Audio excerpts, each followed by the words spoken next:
Le damos la bienvenida. Vamos a continuar con el capítulo 4, la presencia de Dios. ¿Qué controversias se han engendrado por este tema en el pasado?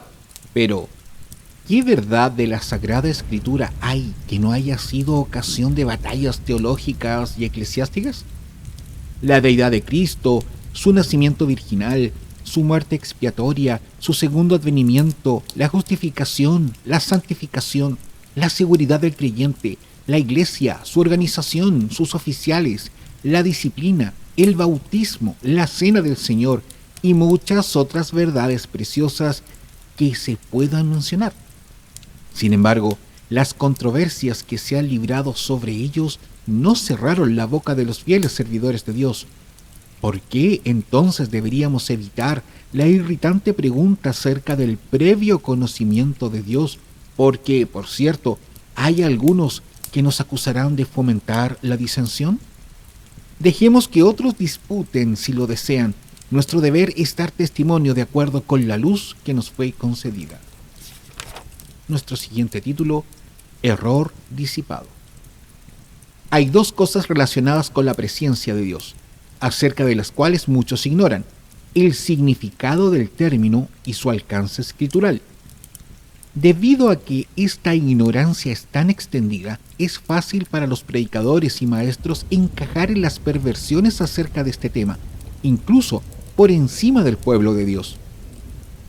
Hay solo una salvaguarda contra el error, y es estar establecidos en la fe. Y para eso debe haber un estudio diligente y en oración, y recibir con mansedumbre la palabra de Dios implantada. Solo entonces nos fortaleceremos contra los ataques de quienes nos atacan. Hay quienes hoy están haciendo mal uso de esta verdad para desacreditar y negar desacreditar y negar la soberanía absoluta de Dios en la salvación de los pecadores. Así como los altos críticos están repudiando la inspiración divina de las Escrituras y los evolucionistas la obra de Dios en la creación, así también algunos pseudo maestros de la Biblia están pervirtiendo su presencia para rechazar su elección incondicional para vida eterna.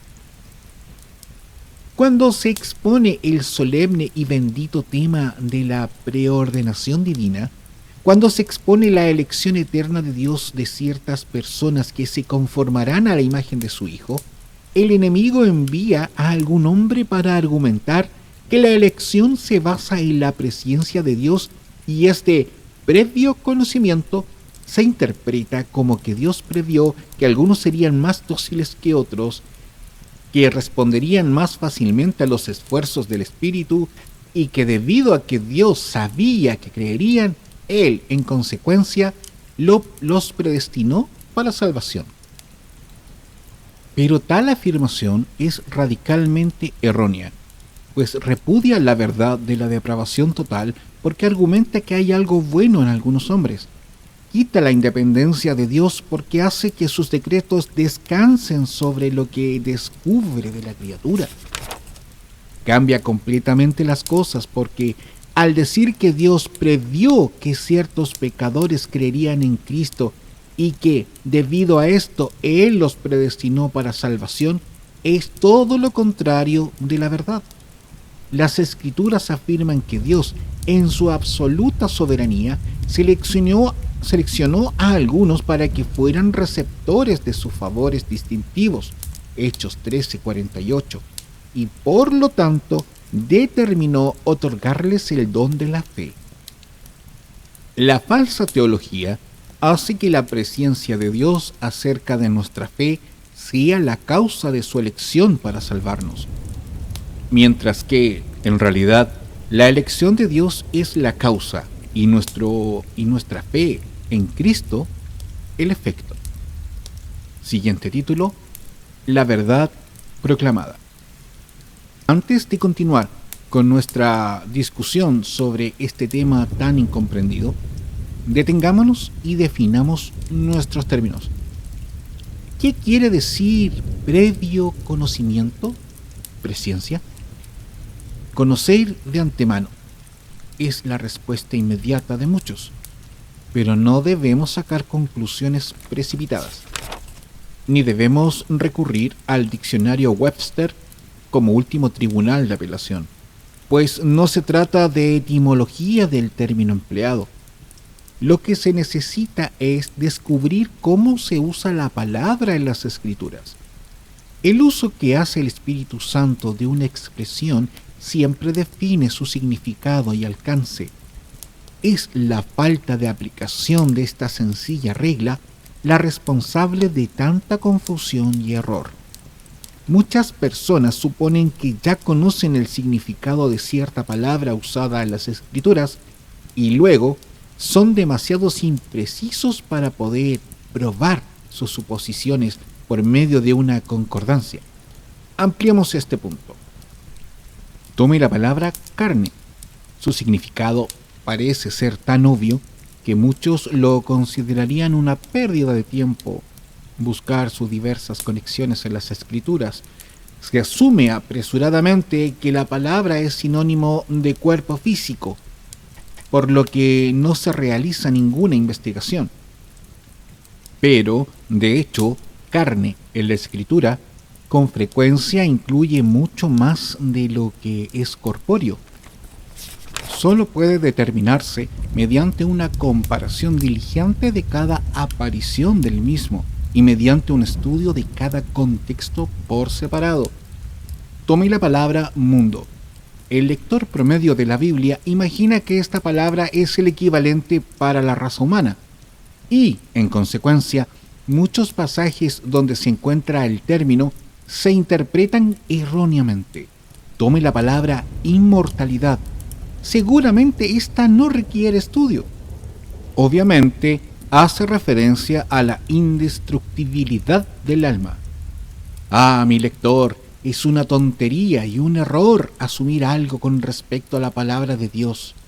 Si el lector se toma la molestia de examinar cuidadosamente cada pasaje donde se encuentran mortal e inmortal, verá que estas palabras nunca se aplican al alma, sino siempre al cuerpo. Ahora, lo que se ha dicho sobre la carne, el mundo, la inmortalidad, se aplica con igual fuerza a los términos conocer y preconocer. En lugar de imaginar que estas palabras no significan más que una simple cognición, los diferentes pasajes en los que se presentan deben sopesarse cuidadosamente. Las palabras previo conocimiento, presciencia, no se encuentran en el Antiguo Testamento, pero conocer aparece allí con frecuencia. Cuando ese término se usa en conexión con Dios, a menudo significa mirar con favor, denotando no en una mera cognición, sino un afecto por el objeto mirado. Te he conocido por tu nombre, Éxodo 33:17. Rebeldes habéis sido a Jehová desde el día que yo os conozco. Deuteronomio 9:24. Antes que te formase en el vientre te conocí. Jeremías 1:5. Constituyeron príncipes, mas yo no los conocí. Oseas 8:4. A vosotros solamente he conocido de todas las familias de la tierra. Amós 3:2. En estos pasajes, conoció significa amado o designado.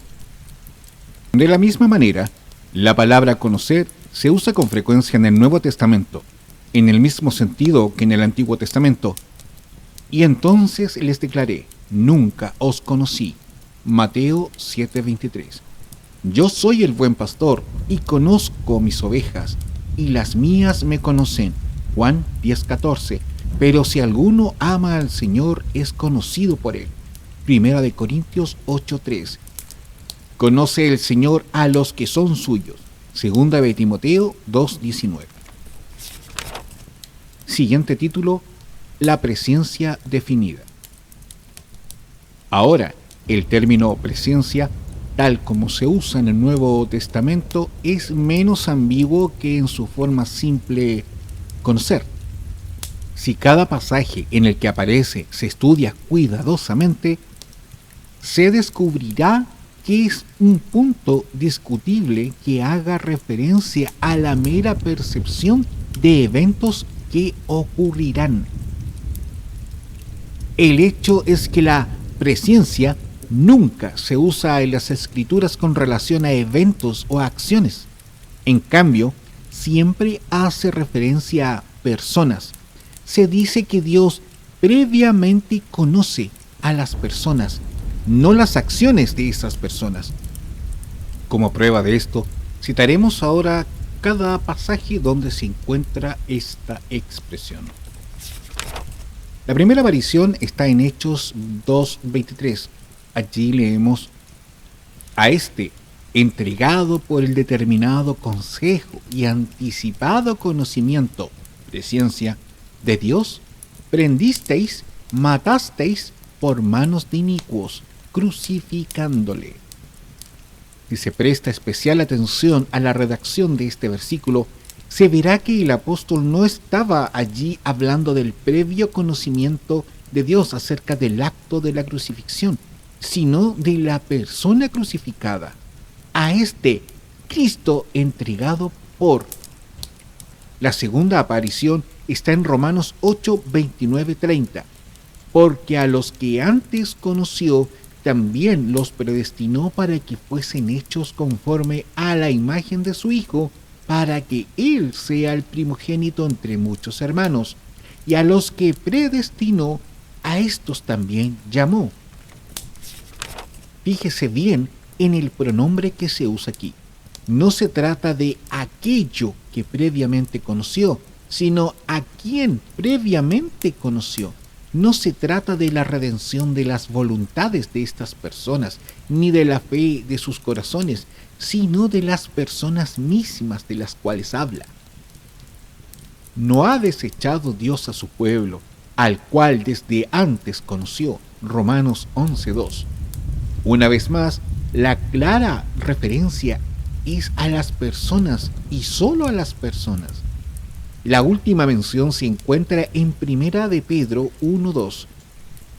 Elegidos según la presencia, previo conocimiento, de Dios Padre.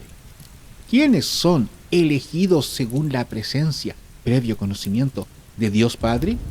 El versículo anterior nos dice, la referencia es a los expatriados esparcidos, es decir, la diáspora, la dispersión, los judíos creyentes.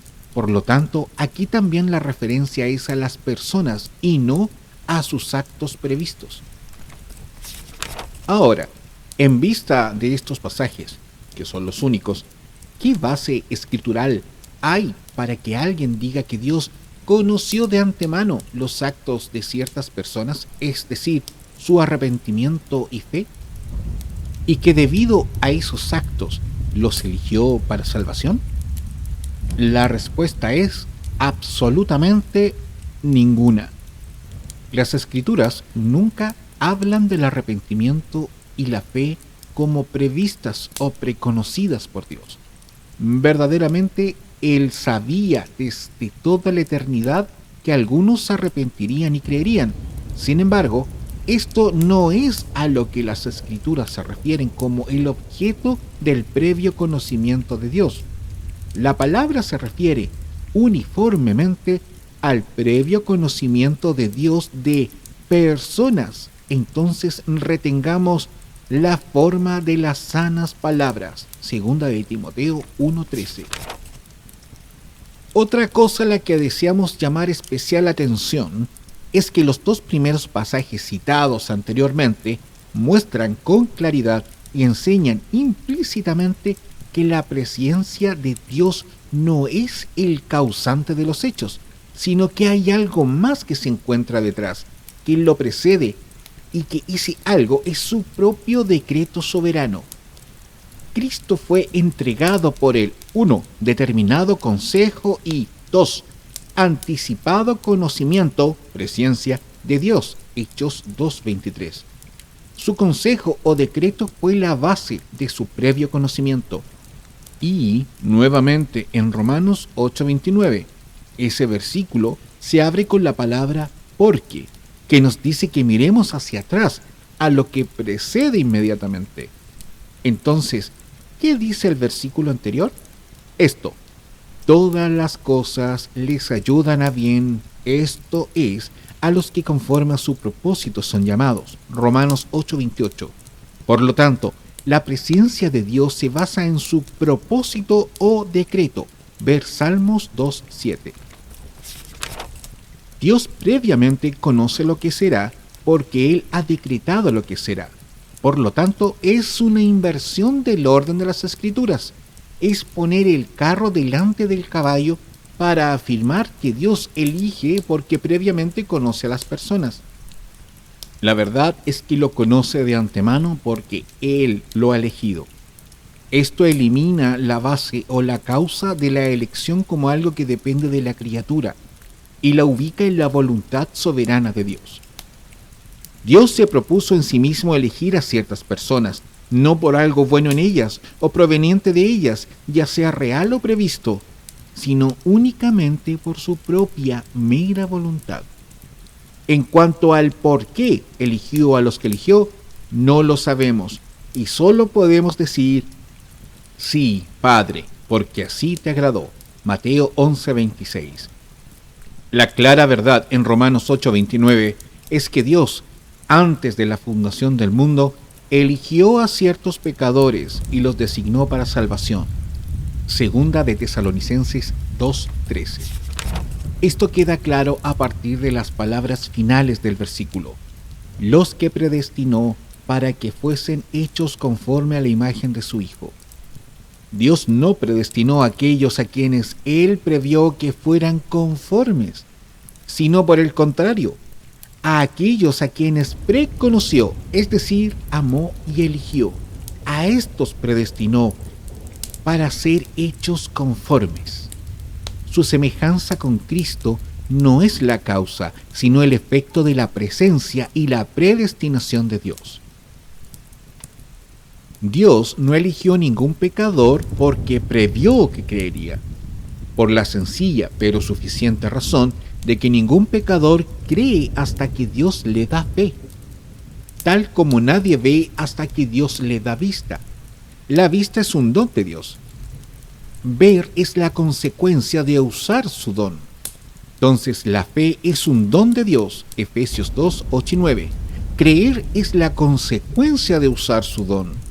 Si fuera cierto que Dios había elegido a algunos para ser salvos porque ellos creerían, entonces eso haría que creer fuese un acto meritorio.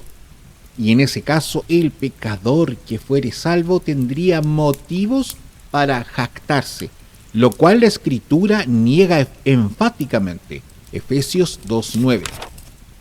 En verdad, la palabra de Dios es lo suficientemente clara al enseñar que creer no es un acto meritorio. Afirma que los cristianos son aquellos que, por gracia, han creído. Hechos 18:27. Sí, entonces han creído por gracia. No hay absolutamente nada meritorio en creer. Y si no hay nada meritorio en creer, esto no podría ser el motivo o la causa que movió a Dios a escogerlos. No, la elección de Dios no proviene de nada en nosotros, ni de nada de nosotros, sino únicamente de su propia voluntad soberana. Una vez más, en Romanos 11:5 leemos acerca de un remanente escogido por gracia. Romanos 11:5. Ahí está bastante claro. La elección en sí misma es por gracia, y la gracia es un favor inmerecido. Algo por lo cual no teníamos derecho alguno de exigirle a Dios. Por lo tanto, parece que es muy importante para nosotros tener una visión clara y espiritual del previo conocimiento, presencia de Dios. Las concepciones erróneas al respecto conducen inevitablemente a los pensamientos más deshonrosos para Él. La idea popular de la presencia divina es totalmente inadecuada. Dios no solo conocía el final desde el principio, sino que también planeó, fijó y predestinó todo desde el principio. Y como la causa determina el efecto, así el propósito de Dios es el fundamento de su presciencia. Si el lector es entonces un verdadero cristiano, lo es porque Dios lo escogió en Cristo antes de la fundación del mundo. Efesios 1:4. Y lo escogió no porque vio previamente que creería, sino que lo eligió simplemente porque le plació elegirlo. Lo eligió a pesar de su incredulidad natural. Siendo esto así, toda la gloria y la alabanza le pertenece solo a Él. No tienes fundamento para atribuirte ningún crédito. Por gracia has creído. Hechos 18:27. Y eso porque tu elección fue de gracia. Romanos 11:5. Con esto terminamos el capítulo 4 y nos preparamos para el capítulo 5, la supremacía de Dios.